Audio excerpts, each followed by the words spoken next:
New York City voters, get ready. I've got your basics today in the form of a countdown. The top 10 promises that Zohran Mamdani literally cannot deliver. Here we go, starting from number 10. The promise. Free buses and zero rent increases for stabilized units. In reality, running a mega city like NYC equals huge budgets, millions of riders, contracts, union deals. So free buses? Someone's still paying. Rent freezing? Sounds great, but landlords will just stop renting. The housing supply evaporates, and tenants with cheap, rent-frozen housing won't ever leave, reducing available housing for others.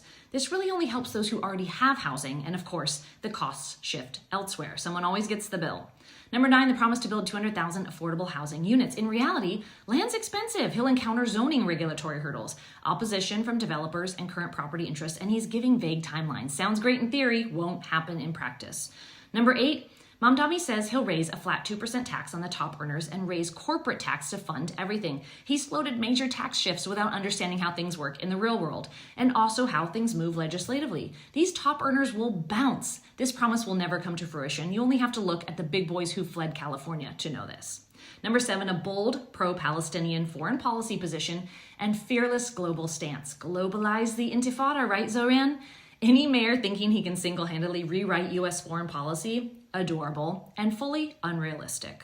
Number 6, instant radical transformation of the NYPD and policing culture. In reality, it's a long slog to reform police budgets, union contracts, state oversight, and entrenched systems. And he has insulted the NYPD, one of the country's most fearsome police forces. Yeah, they're not up for this, especially when they're about to be much busier under his style of leadership. Number 5, an instant fix for inequality, affordability, and homelessness. Look, socialism has never worked, period.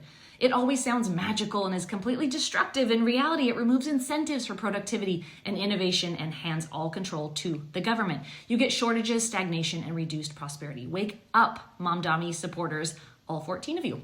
Number 4, no concern about business flight, investment drop, or tax revenue decline. Implied, his tax and regulation changes assume businesses stay put. This one even has Dems worried because they're smart enough to know if revenue drops, you either cut services or raise other taxes. Them's the numbers. Number 3, the promise that his youth and freshness erase experience requirements overnight. He's 33 and totally green. Being mayor of NYC is hugely complex. We're talking 8.5 million people, 2.5 trillion GDP, 4.7 million jobs. We've got the finance mecca, big real estate, tech, and tourism. You can't go at this cold. Number 2, that his major promises won't face roadblocks, delays, or any hindrances. But he's doing this without doing his homework. You only have to look at the history of the city between Giuliani and Bloomberg and de Blasio. What he's promising will ruin this city in a New York minute. And number 1, that you don't still have to vote. Please, please, regardless of hype, you still have to show up and know what you're in for.